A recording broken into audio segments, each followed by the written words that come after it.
Ops, wait lang, huwag ka munang mag-scroll at syempre, magbibigay muna tayo ng ating word of the day at pag-usapan natin to at sagutin natin ang katanungan na nandito sa atin. No? Sabi dito, Samuel is a 15 years old child of Virgie.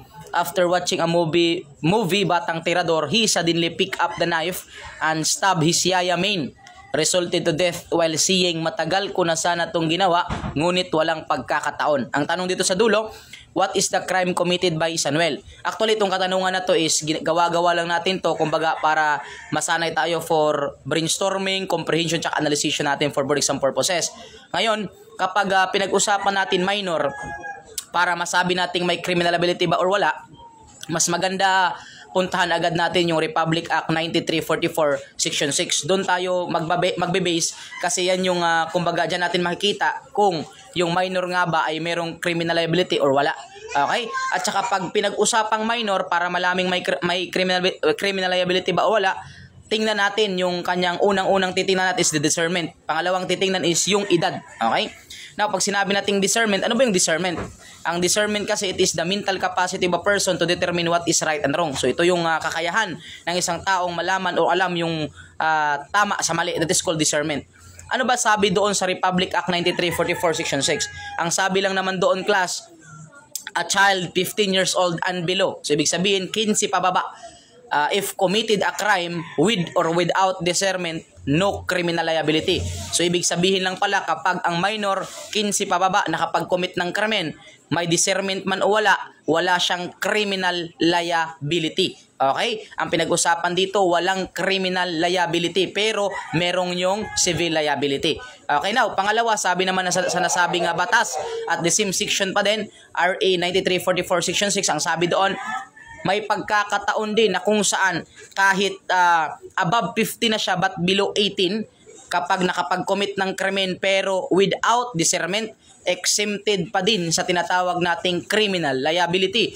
Kapag above 15, below 18, nag-commit ng krimen without discernment, wala pa ding criminal liability. Pero kung nagkataon ang isang minor above 15 pero below 18 nakapag-commit ng krimen with discernment, ito ay maaring liable na or criminally liable na siya. Pero hindi pa nga siya makukulong, pupunta lamang siya into diversion proceeding sapagkat he can still enjoy his child life until he reach the age of emancipation according sa ating batas. Okay? So ngayon, kung mapapansin natin dito, may discernment ba?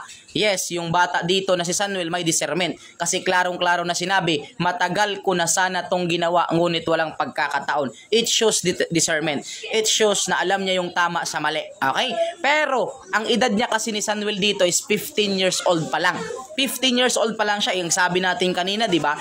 Kapag 15 years old and below, nakapag-commit ng krimen with or without discernment, ay walang criminal liability. So, ibig sabihin, kapag tinatanong tayo, ito yung tanong natin, ito yung situation, tapos ang tanong sa atin, is he criminally liable? The answer is no. Kapag ang tanong dito is he criminally liable? The answer is no. No criminal liability si Samuel dito. It's because 15 years old pa lang siya during the time na nakapag-commit siya ng krimen. Okay? Pero ang tanong kasi dito iba. Ang sabi kasi sa tanong, what is the crime committed by Samuel? Always remember, class, crime committed is different to criminal liability.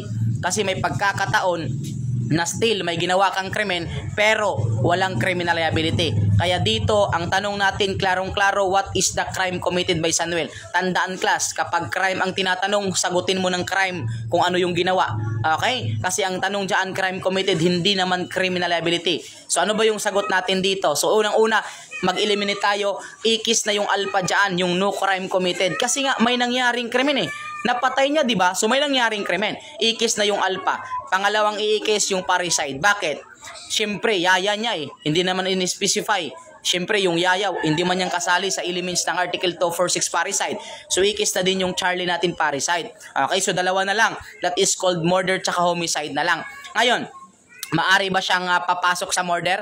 Meron ba siyang qualifying aggravating circumstances? The answer is yes. Sir, wala man kaming nakikita dyan, sir, na treachery. Wala man kaming nakikita abuse of superior strength. Sir, wala man kaming nakikita dyan na tinatawag nating evident premeditation. Class, tandaan.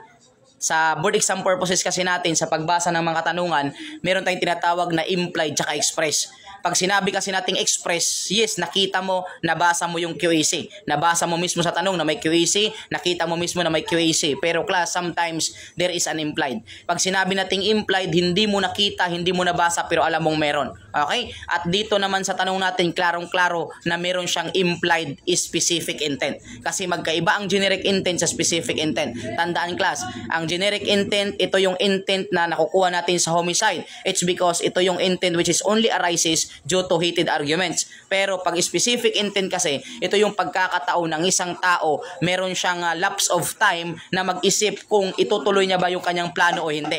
Pero tinuloy niya. Ngayong class, klarong-klaro dito na which is meron siyang specific intent implied. Kasi sabi niya dito, matagal ko na sana tong ginawa ngunit walang pagkakataon. By that class, papasok yun sa QEC of murder which is evident premeditation.